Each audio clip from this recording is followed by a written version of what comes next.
Bene data bakundwa b'umwami Yesu Kristo, mwese abakurikira izi nyigisho tubahaye ikaze mu biganiro bya Saveur Divine.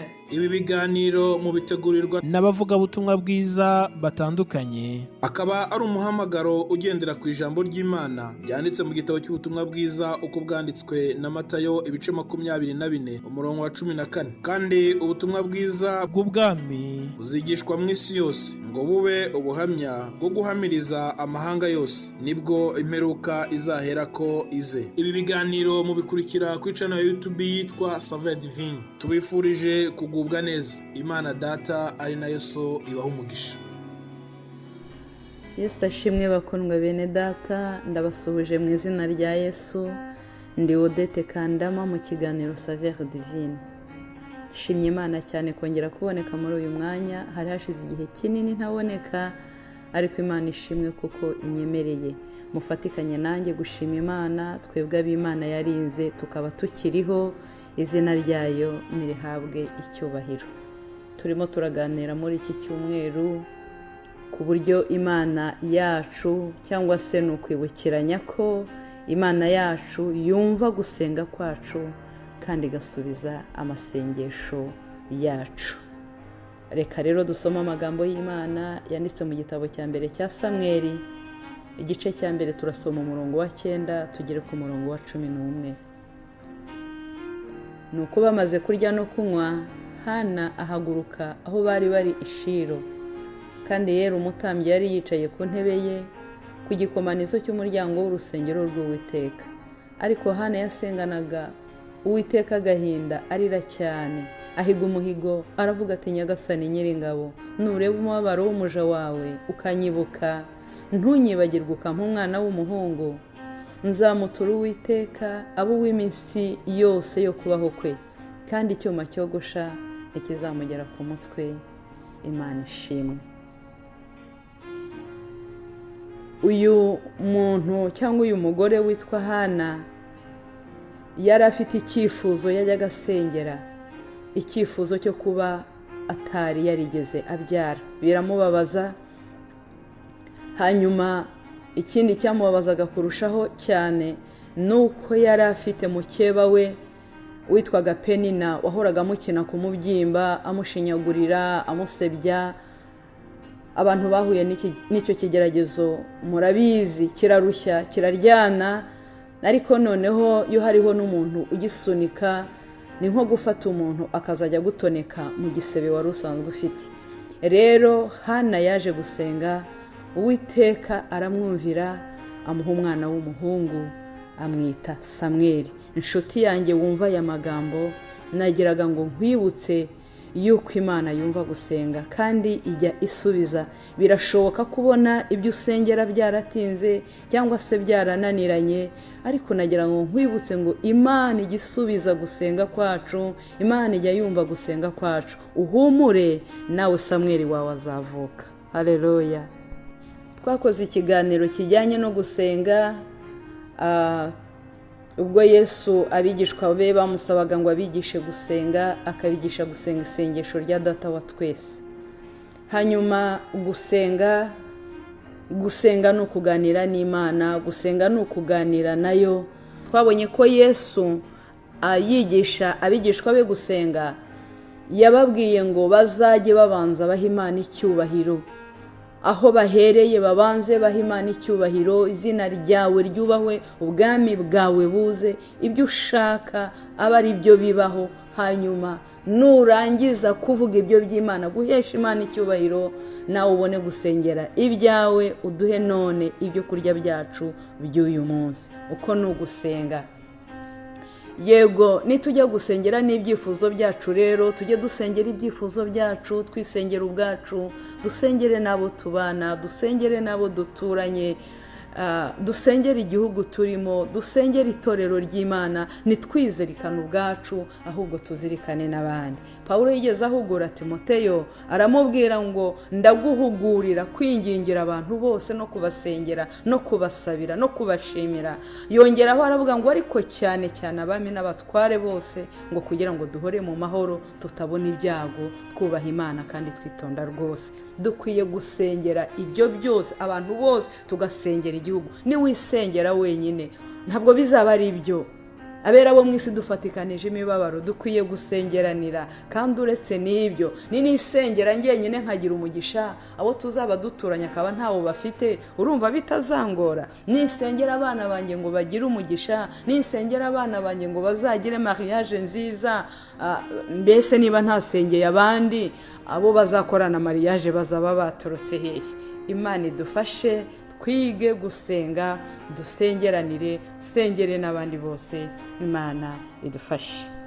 Hanyuma mu nkundire ndashaka kuvuga ibintu 4 dukwiriye kwitaho mu gihe dusenga. Ahari wabona ibindi ukongeraho, ariko nkundire nkubwire ibintu 4 dukwiriye kwitaho dusenga kugira ngo Imana yumve gusenga kwacu kandi isubize ibyo twasengeye.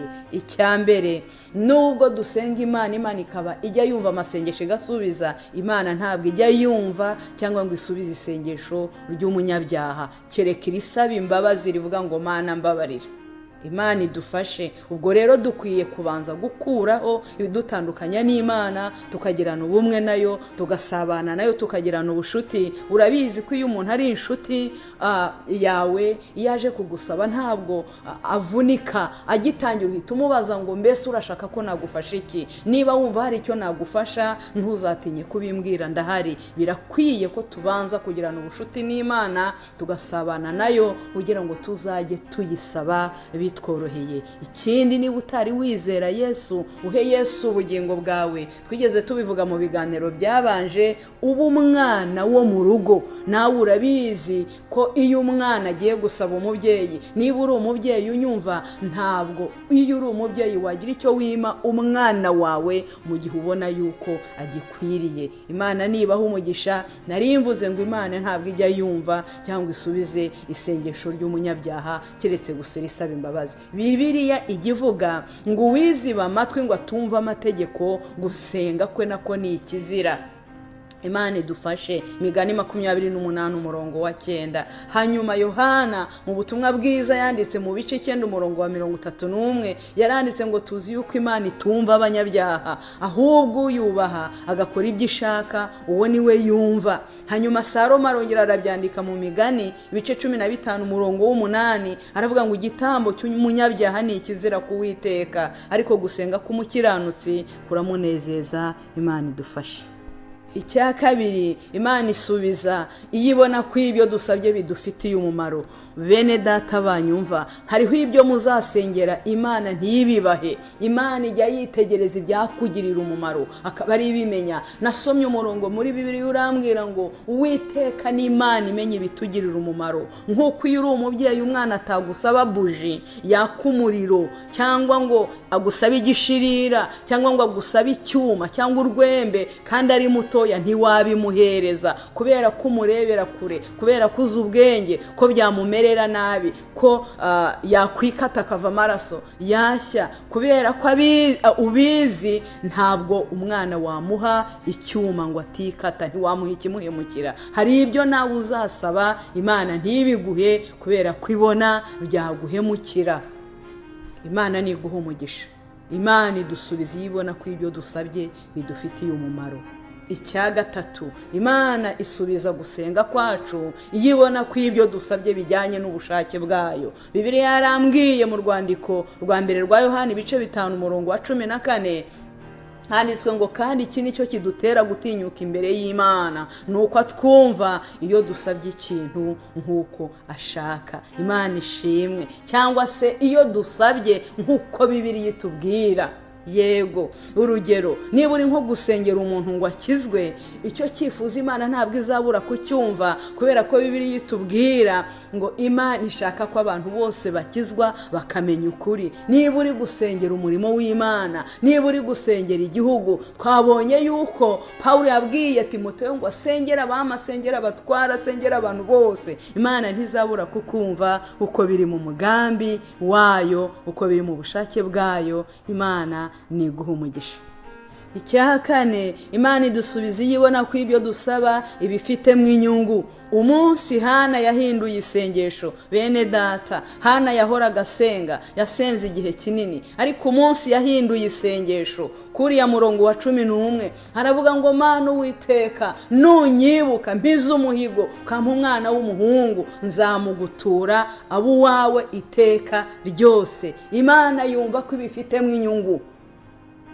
Hanyuma ngo umutambyi Eli ngo aramwitegereza, byo yabanje kumubwira mwarabisomye murabyumva, ati uzagezaho isindwe ryawe? Undi ati ntabwo ndi umusinzi, sindi umugore w'umupfu, ahubwo mfite umubabaro mu mutima, nicyo gituma nsenze ukabona bimeze bitya. Umutambyi ngo aramubwira ngo genda bikubere nk'uko usabye. Ngo ataha iryo joro ararana n'umugabo we, asama inda, abyara umwana w'umuhungu, amwita Samweli. Humura nawe, Samweli wawe azavuka. Mu bikuruhije n'ibikugoye, komeza usenge winginga Imana, usenge nta kigutandukanya nayo, usenge nk'uko Imana ishaka cyangwa Bibiliya idusaba. Hanyuma ukomeze usenge udacitse intege, ukiranuka. Samweli wawe azavuka, Uwiteka nawe azakumvira.